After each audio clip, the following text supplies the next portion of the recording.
Look, if you're going to run the most prestigious zoo in 3 galactic sectors, you'd better have something impressive to show for it. The Galactic Preservation Center on Station Kepler 9 didn't just house your garden-variety space creatures. Oh no.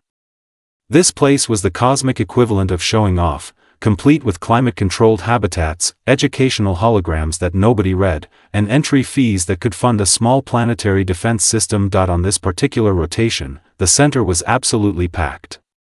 And I mean packed in that special way where 17 different species are all trying to breathe the same recycled air while pretending they don't notice the Glarxian in the corner molting everywhere.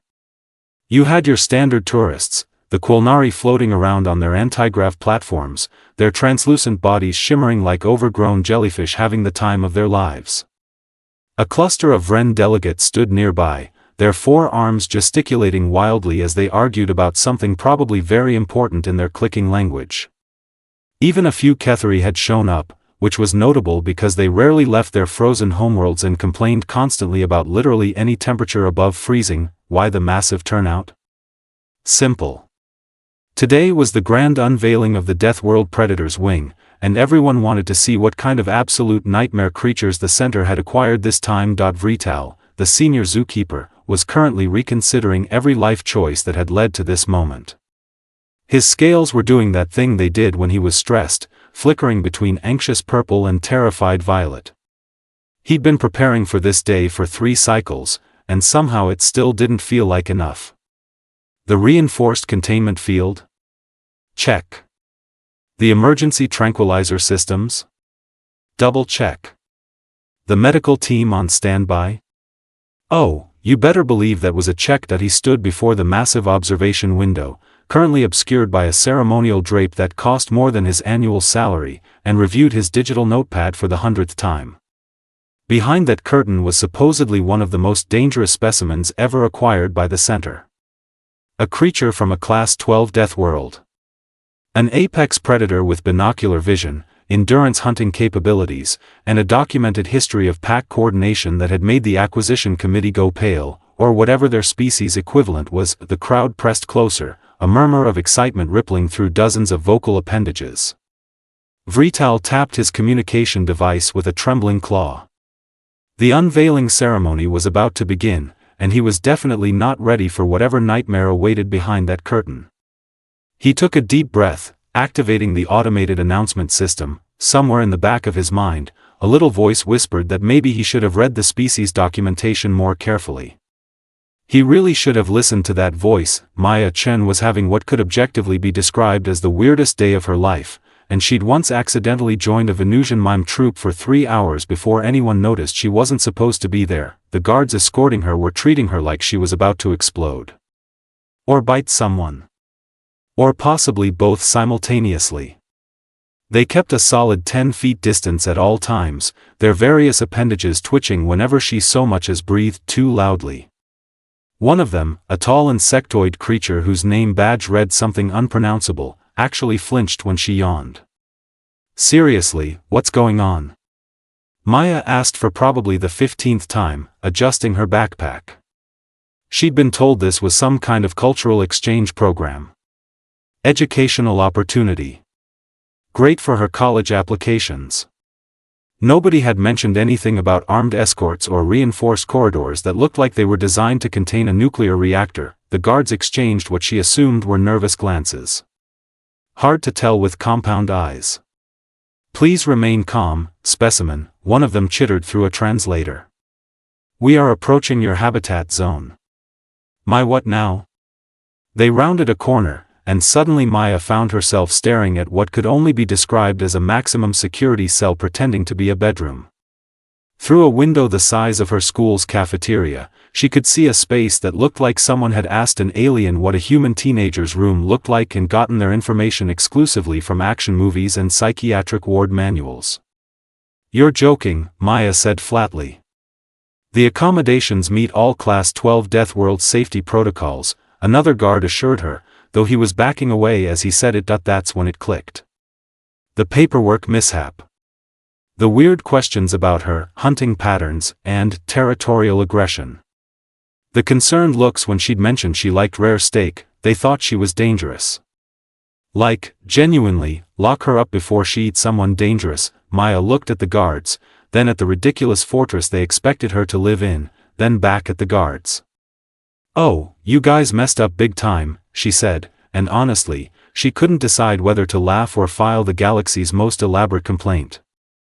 The guards' panic level suggested they were interpreting her smile as a threat display. This was going to be interesting. The enclosure was, in a word, excessive. In several words, it was the most paranoid piece of architecture Maya had ever seen, and her uncle worked in bank vault design. The transparent walls were apparently made from something called crystalline durasteel, which the information placard helpfully noted could withstand direct plasma cannon fire. Because that's a normal thing teenagers need protection from. The entrance featured not one, not two, but 5 separate airlock-style doors, each requiring different security clearances. Motion sensors tracked every square inch of the space. The ceiling had what looked suspiciously like stun turrets camouflaged as light fixtures. Inside, someone had attempted to recreate a human living space with the kind of accuracy you'd expect from someone who'd never actually met a human. There was a bed, sure, but it was bolted to the floor like she might weaponize it. The bookshelf was stocked with titles like Predatory Behavior in Pack Species and Meditation for the Violent Soul. A food dispenser promised nutritionally adequate sustenance, which sounded exactly as appetizing as it was probably intended to be. Maya pressed her face against the inner wall and peered sideways. In the adjacent enclosure, an actual monster was prowling. 8 legs, acid dripping from mandibles, eyes that glowed red in the dim light. It looked like a nightmare someone had drawn while having a worse nightmare. The placard read, "Relatively docile, approach with standard caution." Next to that, something with too many teeth was gnawing on what she really hoped wasn't a bone, and she, a teenage girl whose most dangerous quality was her ability to find plot holes in movies, was in the exhibit with more security features. "You've got to be kidding me," Maya muttered, watching a sensor track her movement. She waved at it. Somewhere, she was certain, an alarm was probably going off labeled Predator displaying unexplained limb movement. This was going to be a long stay. By mid-rotation, the observation deck was absolutely mobbed. Apparently, word had spread faster than a viral video that the Galactic Preservation Center had acquired an actual, living, breathing human. The crowd pressed against the viewing barrier, which was itself behind another barrier, because you couldn't be too careful with the murder monkeys from Earth. Maya, blissfully unaware of her celebrity status, had put in her earbuds and was scrolling through her downloaded music library. She bobbed her head slightly to the beat, mouthing the words to some song that probably contained problematic amounts of bass. The crowd lost its collective mind. "By the 7 suns, look at the rhythmic movement," a Quilnari gasped, their gelatinous body quivering. "It's entering some kind of trance state. Preparing to hunt, perhaps?" "Definitely a threat display," agreed Avren, all 4 eyes wide with horrified fascination. "See how it bares its teeth? Classic dominance behavior." Maya was literally just smiling at a funny lyric. But sure, dominance behavior. Absolutely. She reached into her bag and pulled out a granola bar, tearing open the wrapper with her teeth because her hands were full. The sound of ripping plastic echoed through the observation deck's audio feed like a gunshot. A small Ketheri actually fainted. Its companions had to drag it away on a medical hover stretcher. "Did you see that?" someone whispered loudly. "It just destroyed that containment material with its bare fangs. No tools. No hesitation. I heard humans can bite through bone," another voice added, trembling. "I heard they hunt for sport," a third chimed in. Maya chewed her granola bar, completely oblivious, while approximately 200 aliens documented what they believed was a predator consuming its kill. Several educational drones hovered closer, recording every angle. One visitor's youngster started crying, and the parent quickly covered its visual sensors. Then Maya did something truly terrifying. She made eye contact. Just glanced up, saw the crowd, and gave a little wave. Pandemonium. Absolute pandemonium. It sees us. Maintain calm. The barrier is reinforced. That hand gesture, what does it mean? Is it a challenge? I think it's marking us as future prey. Vrital, watching from his station, downed what was probably his fifth stress beverage of the day. The human, the supposedly apocalyptic apex predator of legend and terror, was now lying on her stomach on the bolted-down bed, kicking her feet in the air while reading something on a datapad. "This is fine," he muttered to himself, scales flickering stress purple. "Everything is completely fine." Narrator's note: everything was not fine. But it was hilarious. If you weren't the one responsible for this catastrophic bureaucratic nightmare, the crowd continued their commentary, each normal teenage behavior interpreted as evidence of humanity's terrifying nature. Maya yawned, stretching her arms above her head. 3 more aliens fainted. Pip was 7 rotations old, which in Quilnari years meant she was at that perfect age where curiosity overrode common sense and questions came faster than her parents could possibly answer them. She floated near the observation glass on her little anti-grav platform, her translucent body shimmering with excited pink and orange swirls. She'd been watching the human for a full cycle now, and something wasn't adding up in her developing brain. "Parent Prime," she said, tugging on her mother's flowing appendage, "why is she in there if she's not scary?"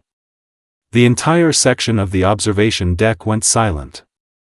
You could have heard a pin drop, if pins made noise in space stations with recycled atmosphere. Pip's mother went from a calm blue to a horrified gray faster than should have been physiologically possible. "Pip! Don't say such things. That creature is incredibly dangerous." "But she's just reading," Pip said, pointing a small tendril at Maya, who was indeed just reading, still lying on her stomach, still kicking her feet occasionally. "The Kravex in the next cage is trying to melt through its walls. She's just existing." A nearby Vren leaned down, all 4 arms folded seriously. "Young one, humans are from a Class 12 Deathworld. Do you understand what that means?" "No," Pip said honestly, because she was 7 and nobody had explained galactic classification systems to her yet. "It means," the Vren continued gravely, "that her planet is so dangerous that simply surviving there requires being a highly efficient predator. Humans have forward-facing eyes for tracking prey. They can run for hours without stopping, chasing their victims until exhaustion. They heal from injuries that would kill most species. They can consume mild poisons for enjoyment and call it seasoning. They sweat acid to regulate temperature," someone else added helpfully. "Not acid, technically," another voice corrected. "But close enough." Maya, whose hearing was apparently better than the soundproofing suggested, looked up from her datapad. She could see the small floating child and heard the muffled conversation through the audio feed. She caught the word acid and predator, and rolled her eyes so hard it was visible from the observation deck. "Oh great," she muttered. "They're teaching the kids to be scared of me now. Fantastic." Pip watched the eye rolling with fascination. "What's she doing with her visual organs?" "Threat assessment," someone said confidently, completely wrong. Maya had spent the first day confused. The second day annoyed. By the third day, she'd reached a conclusion that would have made her parents proud and her school counselor deeply concerned. If they wanted a show, she'd give them a show. The morning crowd was already gathering, their various appendages pressed against the viewing barriers like this was the galaxy's most unsettling aquarium. Maya set down her breakfast, which the food dispenser had optimistically labeled nutrition paste, flavor profile, adequate, and stood up with the kind of deliberate slowness usually reserved for horror movie villains. She stretched. Arms above her head, back arched, accompanied by a yawn that showed every single one of her supposedly terrifying omnivore teeth. The crowd's reaction was immediate and spectacular. Defensive posture. "No, wait, that's an attack stance. Someone call security, it's preparing to breach containment." Maya had to bite her lip to keep from laughing, which of course made her bare her teeth, which caused another wave of panic. A Kethari delegation actually backed into a Vren family, creating a domino effect of retreating aliens. She decided to push it further. She walked toward the viewing glass with measured steps, maintaining direct eye contact with various members of the crowd.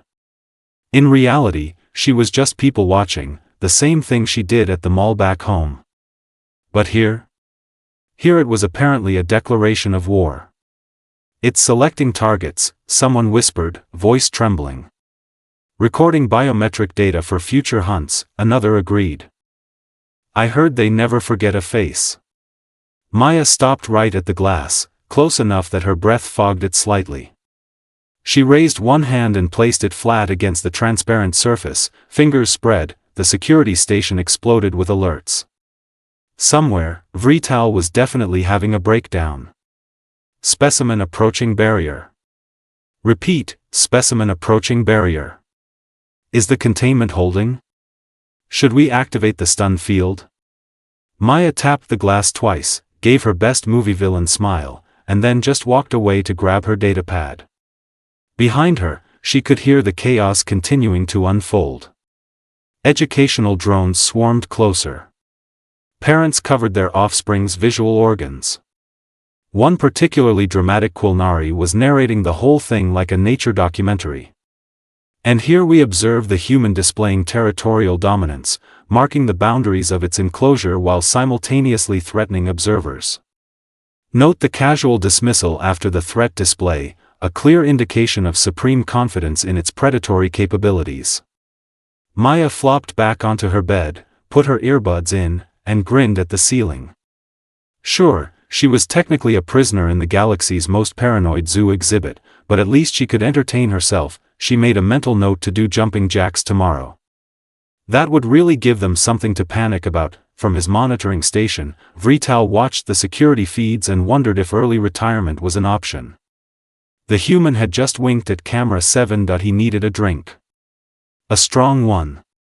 Possibly several. It started innocently enough.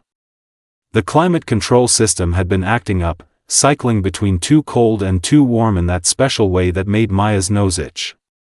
She'd been ignoring it for about 20 minutes, scrunching her face occasionally while trying to finish a chapter of her book. The observation deck was at maximum capacity. Apparently, feeding time, even when feeding time involved a granola bar and some apple slices, was considered must-see entertainment. Maya felt the tickle building. She tried to hold it back. Really, she did. But biology had other plans. The crowd leaned forward collectively. What's it doing? Some kind of respiratory malfunction? Is it choking? Should we help? HFY. The sneeze was, objectively speaking, not that loud. Maya had heard her dad sneeze way louder during allergy season. But in the observation deck, amplified through the audio feed and echoing off the crystalline Dura steel, it sounded like a small explosion. All hell broke loose. Aliens scattered in every direction, crashing into each other in their desperation to escape. A Vren parent grabbed all 3 of their offspring and practically threw them toward the exit. The Quilnari shifted to panic yellow en masse, creating a bizarre strobe effect.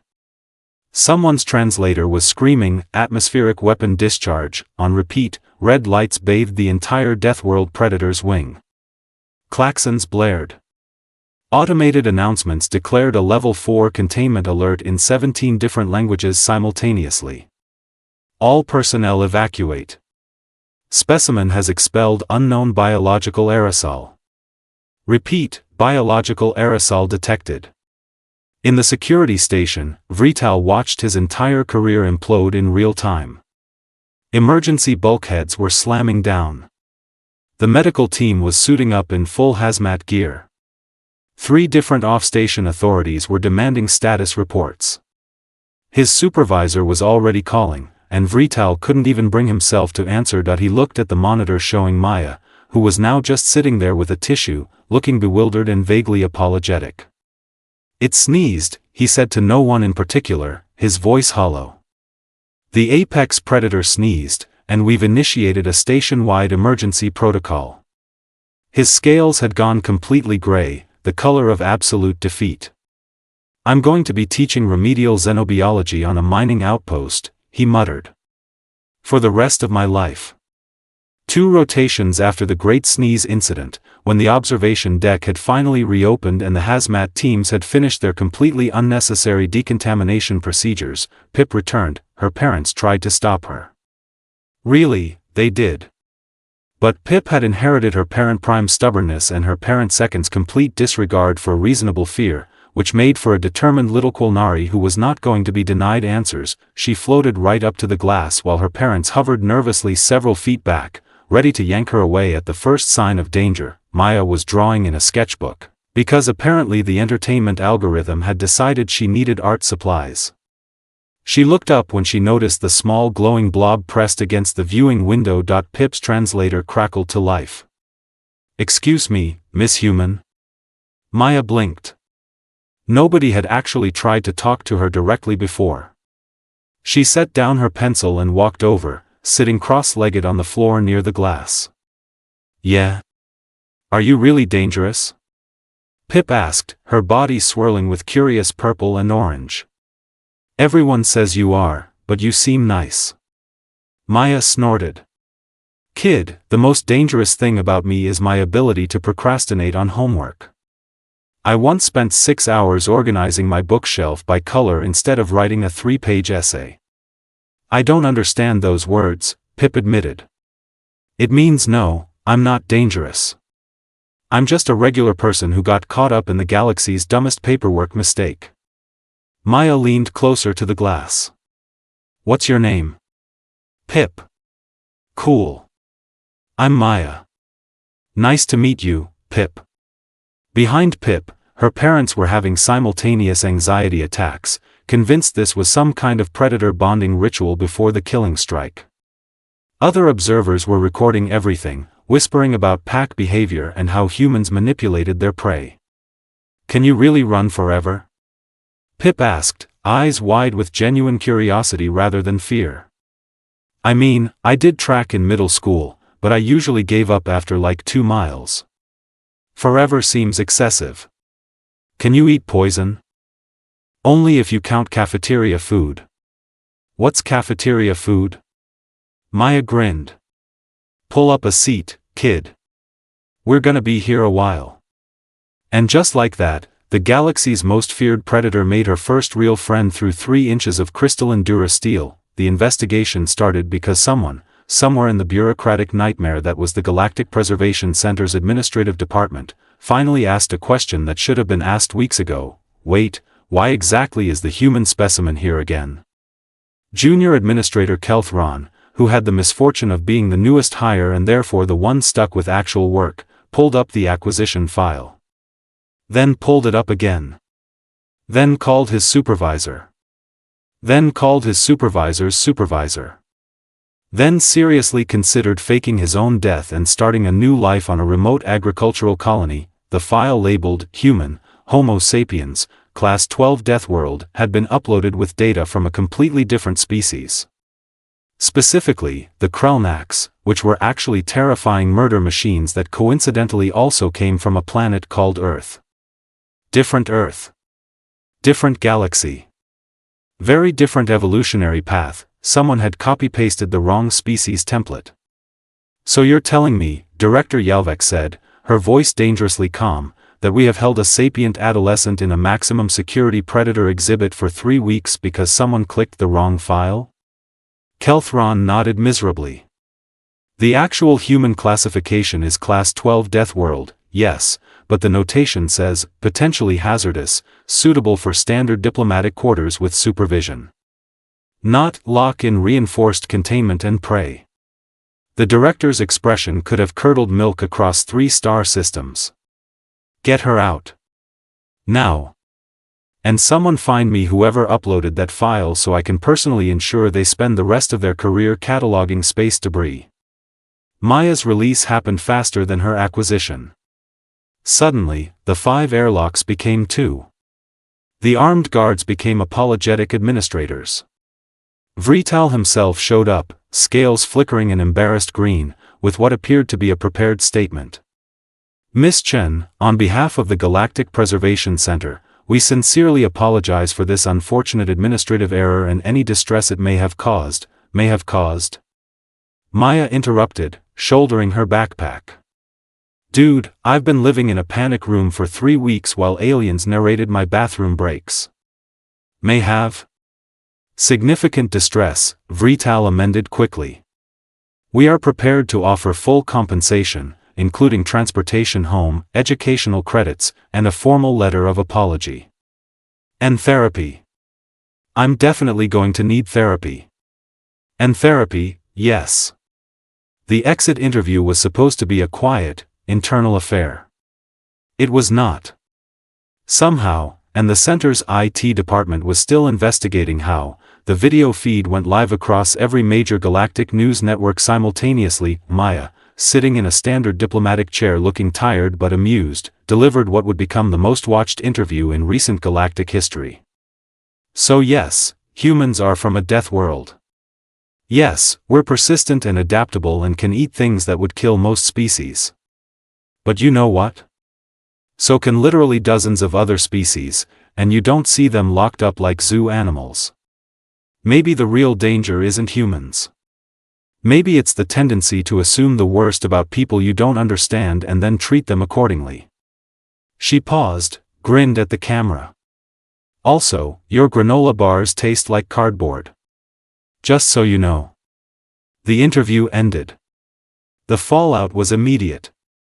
By the next rotation, maybe the real danger had become the galaxy's most popular meme format, and Maya Chen had accidentally become the face of interspecies understanding. Or, as she would later describe it to Pip, "I got imprisoned by accident and left as an internet celebrity. Only me." 3 months after what the galactic news networks had dubbed the Great Human Zoo Incident, Maya Chen was still processing the sheer absurdity of her life. She'd become famous. Not regular famous. Galactic famous.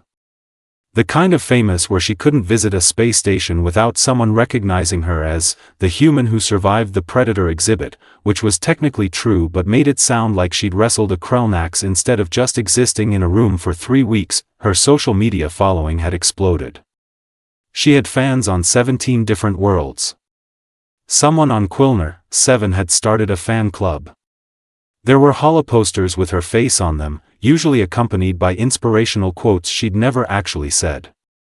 Her personal favorite was, "I faced the darkness and sneezed on it," which was both accurate and completely missed the point. The merchandising was out of control. T-shirts that said, "I'm not dangerous, I'm just misunderstood," in 43 languages. Plush toys of her lying on the bolted-down bed reading. Someone had even created a Holovid game called Survive the Human, where players tried to interpret normal human behavior as threat displays. It was apparently very popular with Quilnari teenagers. Pip messaged her almost daily, their friendship having survived Maya's release and flourished over video calls. The little Quilnari had become something of a celebrity herself as the brave child who befriended the human. Her parents had eventually stopped panicking, though they still flinched occasionally when Maya yawned during calls. "Parent Prime says you're coming to visit next cycle." Pip's latest message read, her text bubbles practically vibrating with excitement. "Yeah, actual visit this time. With hotel reservations and everything. No enclosures involved," Maya had replied. The Galactic Preservation Center had faced serious consequences. Director Yalvex had implemented 17 new verification protocols. The administrator who'd uploaded the wrong file had indeed been reassigned to cataloging space debris and would be doing so until retirement. Vrital had been promoted, somehow, because apparently surviving the incident with his sanity mostly intact was considered a management success. The center had also quietly retired the Deathworld Predators wing entirely, converting it into an interactive education center about cultural misunderstandings. Maya's old enclosure was now a museum exhibit. People took selfies in front of it. The whole experience had changed humanity's reputation in unexpected ways. Sure, some species were still terrified, but now there was an equal number who found humans fascinating rather than frightening. Diplomatic relations had actually improved. Trade agreements were being signed. Cultural exchange programs were being established properly this time, with better paperwork. As for Maya, she'd gone back to school with the galaxy's weirdest college essay topic already written. She'd also developed a healthy skepticism of any official-looking documents and a terrible habit of making direct eye contact with people just to watch them squirm. On her desk sat a small holophoto of her and Pip, taken during her first proper visit to Quilner, 7. Next to it, preserved in a frame, was the official letter of apology from the Galactic Preservation Center. She kept it as a reminder that somewhere in the vast, infinite cosmos, bureaucracy was still the most dangerous predator of all. Her mom had asked her once if she regretted the whole thing. Maya had thought about it, remembering the panic, the confusion, the sheer ridiculousness of living in a zoo exhibit designed for actual monsters. She'd thought about Pip's friendship, the platform she'd accidentally gained to speak about prejudice and fear, and the fact that she now had the galaxy's best icebreaker story. "Nah," she'd said finally. "But I'm definitely putting survived alien zoo on my resume. Because if humans were known for anything, it wasn't being apex predators or endurance hunters or poison-eating Deathworlders. It was finding the humor in absolutely everything, even when the entire galaxy thought you were the punchline, and honestly, that was the most human thing of all."